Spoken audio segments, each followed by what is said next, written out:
खेत में इस्तेमाल होने वाले यूरिया में भी भ्रष्टाचार को रोकने के लिए मोदी सरकार ने किया नियम की स्प्रे का उपयोग। करोड़ों की हेराफेरी होती थी। यूरिया से आजकल क्यों जरूरी हो गया है यूरिया किसानों के लिए? और दोस्तों, क्या आप जानते हैं खेत में यूज होने वाला यूरिया फैक्ट्री में कैसे बनाया जाता है? और क्या आपको पता है इसमें क्या क्या मिलाया जाता है और इसे छोटी छोटी गोलियों में कैसे बदला जाता है? और क्यों इसमें नीम का रस मिलाया जाता है? अगर आप भी इन सभी सवालों के जवाब जानना चाहते हैं तो वीडियो को बिना स्किप किए अंत तक जरूर देखें। दोस्तों, आज के इंटरनेट और बड़ी बड़ी फैक्ट्रीज के आगे लोग खेती बाड़ी को भूल से गए। लेकिन चाहे वो इंटरनेट हो या फिर बड़ी बड़ी इमारतों वाली इकोनॉमी क्यों ना, खेती इन सब की नींव है। क्योंकि जब तक खेती बड़े लेवल पर नहीं होगी और अनाज खूब सारा नहीं उगेगा, तब तक एक भीड़ हमेशा खाने के पीछे भागेगी।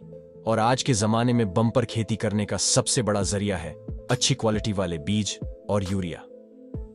अगर आपको नहीं पता तो बता दें कि किसी भी पौधे को उगाने के लिए सूरज की रोशनी, कार्बन डाइऑक्साइड और पानी सबसे ज्यादा जरूरी होते। क्योंकि इन तीनों चीजों से पौधे अपना खाना बना लेते। लेकिन कुछ और भी ऐसे एलिमेंट्स होते हैं जो ना तो पानी से मिल सकते हैं और ना ही सूरज से। ये चीजें मिलती है मिट्टी से, और इनमें सबसे ज्यादा इंपॉर्टेंट है नाइट्रोजन। क्योंकि इसी से कोई पेड़ ग्रोथ करता है। इसलिए जमीन में जब नाइट्रोजन की कमी होती है तब पौधों की ग्रोथ रुक जाती है। वैसे तो एटमॉस्फेयर में 98% नाइट्रोजन होता है, लेकिन प्लांट्स को ग्रो करने के लिए हमें और ज्यादा नाइट्रोजन की जरूरत पड़ती है, जो जड़ों के रास्ते से हमारे पेड़ों में जाता है। और इस जरूरत को पूरा करने के लिए हमें फर्टिलाइजर्स की जरूरत पड़ती है। इसीलिए खेती को और बेहतर करने के लिए यूरिया बनाए गए। जब यूरिया को खेत में डाला जाता है तब मिट्टी से नाइट्रोजन में देती है और इससे प्लांट के नाइट्रोजन की जरूरत पूरी हो जाती है। इसीलिए आज की खेती में यूरिया की इंपॉर्टेंस बहुत ज्यादा है। और आज के इस वीडियो में हम जानेंगे कि खेतों की पैदावार बढ़ाने वाली यूरिया फैक्ट्री में बनाई कैसे जाती है और इंडिया में खेती को इस खाद ने कैसे बदल कर रख दिया है। यूरिया को सबसे पहले फ्रेंच वैज्ञानिक हिलेरी रुल्ल ने खोजा था, लेकिन आर्टिफिशियल तरीके से यूरिया बनाने का कार्य जर्मन वैज्ञानिक मोलार को जाता है। तो आगे बढ़ते हैं और देखते हैं कि यूरिया कैसे तैयार किया जाता है। तो जैसा कि हमने आपको बताया, यूरिया के अंदर नाइट्रोजन होता है। तो यूरिया बनाने के लिए सबसे पहले जो नाइट्रोजन गैस होती है उसे लिक्विड या सॉलिड में कन्वर्ट करने के लिए एक कॉम्प्लेक्स प्रोसेस से गुजरना पड़ता है, जिसके लिए बहुत बड़ी बड़ी फैक्ट्री लगाई जाती है। इंडिया में अभी सिर्फ 20% यूरिया इंपोर्ट किया जाता है। बाकी 80% यूरिया लगभग भारत में ही प्रोड्यूस कर लिया जाता है। फैक्ट्री में यूरिया बनाने का काम 3 स्टेज से पूरा होता है। पहले स्टेज में लिक्विड यूरिया तैयार किया जाता है। तो जैसा ही हमने आपको बताया कि यूरिया के अंदर नाइट्रोजन होता है और उस नाइट्रोजन गैस को एटमॉस्फेयर से जमीन के अंदर की नेचुरल गैस से निकाला जाता है।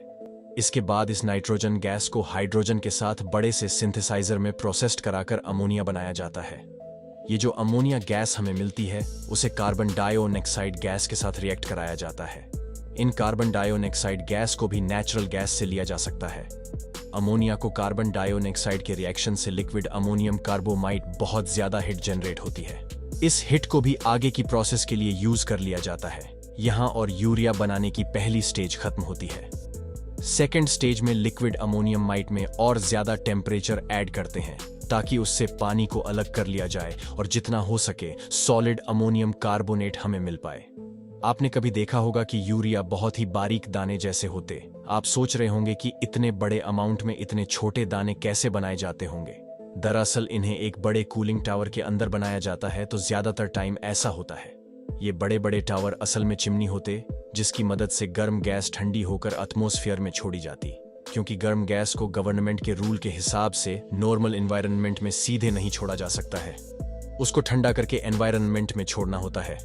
तो सेम प्रोसेस के लिए लंबी लंबी चिमनियां लगाई जाती हैं ताकि ऊपर जाते वक्त वह पर ठंडी होकर बाहर निकले। लेकिन यूरिया के केस में कूलिंग टावर का काम उल्टा होता है। इसमें ऊपर से अमोनियम कार्बामाइड स्प्रे किया जाता है और नीचे से ठंडी हवाएं पास की जाती है। और जब दोनों आपस में मिलते हैं तो अमोनियम कार्बामाइड लाइंस हो जाता है और उसके छोटे छोटे मोती जैसे बल तैयार हो जाते हैं और टावर के नीचे कलेक्ट हो जाते हैं। अब एक बड़े से बेल्ट की सहायता से इन सारे बॉल्स को इकट्ठा किया जाता है और एक कामवेयर के ऊपर से पास किया जाता है। अब यहां पर आता है हमारा दूसरा प्रोसेस, जैसे हम बोलते हैं नीम कोटेड यूरिया। आजकल मार्केट में नीम कोटेड यूरिया मिलने लगा है। दरअसल यूरिया पर नीम कोटिंग करने का सबसे मेन रीजन था यूरिया सब्सिडी का मिसयूज होना। ग्रीन रिवॉल्यूशन के दौरान ही सरकार यूरिया पर फार्मर्स को सब्सिडी देता है, जिसे केवल 270 से 280 रुपया में किसान को यूरिया का बैग मिल जाता है। लेकिन धीरे धीरे कमर्शियल ने भी धोखाधड़ी से सब्सिडी वाला यूरिया को दूसरे कामों में इस्तेमाल करना शुरू कर दिया, जिससे उनको तो खूब प्रॉफिट हुआ, लेकिन सब्सिडी का अननेसेसरी बर्डन सीधे गवर्नमेंट को आने लगा।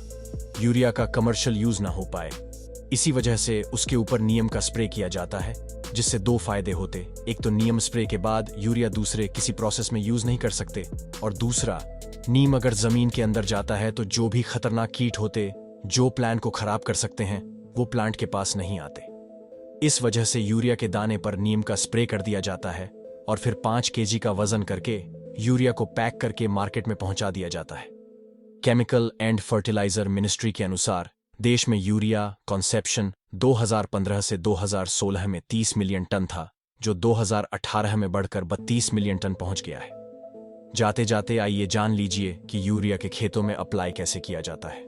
आप देखते होंगे कि ज्यादातर आजकल किसान जमीन के ऊपर ही फेंक देते हैं और तुरंत ही खेतों में पानी डाल देते, लेकिन ये एकदम गलत प्रोसेस है। इसे यूज करने से यूरिया का पूरा रोल ही खत्म हो जाता है। जैसे यूरिया बनाने के कांटेक्ट में आता है, वो वापस से अमोनिया गैस में कन्वर्ट हो जाता है और वो गैस आसानी से रिलीज हो जाती है। वो हमें नहीं चाहिए। इसके लिए हमें करना चाहिए कि एक छोटा सा गड्ढा खोदकर उसमें यूरिया डालना चाहिए। प्लांट या सीड की ऑलमोस्ट 10 सेंटीमीटर के बाजू में ध्यान रहे कि यूरिया को एकदम बीज के साथ भी नहीं देना। एक बार कट्टे में भरने के बाद यूरिया पर थोड़ी मिट्टी डालकर उसे बंद कर दीजिए। सवेरे उसके ऊपर पानी अप्लाई कीजिए। इससे होगा ये कि इससे गैस के अंदर ट्रैप हो जाएगी और पौधों की जड़ें आसानी से इसे ऑब्जर्व कर पाएंगे। एक और बात का ध्यान देना होता है कि ज्यादा अमाउंट में और बार बार इस्तेमाल करने से प्लांट की पत्तियां जल जाती है और हो सकता है कि जड़ों का डेवलपमेंट भी रुक जाए। वैसे क्या आपको पता है कि हमारे देश में कैसे इस यूरिया और इसके साथ इस्तेमाल होने वाले बीजों ने देश में खेती किसानों की दिशा ही बदल दी थी? असल में साल 1947 में जब देश आजाद हुआ तब देश में भुखमरी जैसे हालात थे। 1947 से कुछ साल पहले बंगाल भीषण अकाल से गुजर रहा था और इसमें 2 लाख से अधिक लोगों की मौत हो गई थी। हालत यह थी कि गेहूं, चावल जैसे बेसिक फूड के लिए भी हमें विदेशी मदद लेनी पड़ रही थी। इसीलिए आजादी के बाद से भारत सरकार ने भुखमरी, गरीबी और मेल न्यूट्रिशन और फूड इनसिक्योरिटी को खत्म करने पर पूरा ध्यान दिया। 1947 तक खेती का लगभग 10% क्षेत्र में ही इरिगेशन अवेलेबल था और एनपीके अवरकोक का एवरेज इस्तेमाल 1 किलोग्राम पर हेक्टेयर से भी कम था और गेहूं और धान की औसत पैदावार 8 किलोग्राम प्रति हेक्टेयर के आसपास थी। ऐसे में देश के 30 करोड़ जनसंख्या की फूड रिक्वायरमेंट का पूरा करना इम्पॉसिबल था। दूसरे विश्व युद्ध के बाद जब एंग्री प्रोडक्शन को बढ़ाने के लिए लगातार रिसर्च किए जा रहे थे, तब प्रोफेसर नॉर्मन बर्गला ने गेहूं की हाइब्रिड प्रजाति डेवलप की। लेकिन भारत में एग्रीकल्चरल क्रांति का जनक एमएस स्वामीनाथन को माना जाता है। 1916 में जब भारत में फिर से अकाल जैसे हालात बनने लगे, तब इंडियन गवर्नमेंट ने विदेशों से हाइब्रिड प्रजाति के बीज मंगाए, जिनको हाई होल्डिंग वैरायटी यानी कि एचबीवी कहा जाता था। लेकिन देश पहले से ही अकाली जैसे हालात से जूझ रहा था। ऐसे में डायरेक्ट नए सीड को खेतों में यूज करने का रिस्क देश नहीं उठा सकता था। इसलिए सबसे पहले एचवाईवी सीड को साल 1960 के दौरान 7 स्टेट्स के 7 जिलों में एक्सपेरिमेंट किया गया। इस प्रोग्राम को इंटेंसिव एग्रीकल्चर डिस्ट्रिक्ट आईडीबी का नाम दिया गया और जब यह एक्सपेरिमेंट सक्सेसफुल रहा, तब भारत में ग्रीन रेवोल्यूशन स्कीम शुरू की गई। ग्रीन रेवोल्यूशन में अनाज उगाने के लिए पारंपरिक बीजों की जगह उन्नत किस्म के बीजों का यूज को बढ़ावा दिया गया। साथ ही साथ सरकार ने सिंचाई और उर्वरकों की आपूर्ति को बढ़ाने के लिए सब्सिडी देना भी शुरू कर दिया। ग्रीन रेवोल्यूशन के ही प्रभाव के कारण भारत और आज प्रोडक्शन में आत्मनिर्भर बना और साल 1968 में गेहूं का प्रोडक्शन 100 करोड़ 70 लाख तक हो गया, जो कि उस टाइम का सबसे ज्यादा प्रोडक्शन रिकॉर्ड था। और उसके बाद के सालों में यह प्रोडक्शन लगातार बढ़ने लगा। ग्रीन रेवोल्यूशन ही था जिसकी वजह से भारत के रूरल समाज में बड़े लेवल पर बदलाव हुए। सोसाइटी प्रोग्रेस करने लगी। अरब खेती अनाज उगाना न सिर्फ पेट भरने का साधन था, बल्कि सरप्लस प्रोडक्शन से ये रूरल सोसाइटी के इनकम का भी एक साधन बन गया जिससे वहां का सोशल और एजुकेशनल डेवलपमेंट तेजी से होने लगा। तो ये था यूरिया बनने का पूरा प्रोसेस। अगर कुछ रह गया है तो आप हमें कमेंट करके जरूर बताएगा, और वीडियो अच्छा लगा हो तो लाइक और शेयर करना ना भूलें। ऐसे ही और भी फैक्ट वीडियो को देखने के लिए फॉलो करें हमारे पेज को और सब्सक्राइब करें हमारे यूट्यूब चैनल को।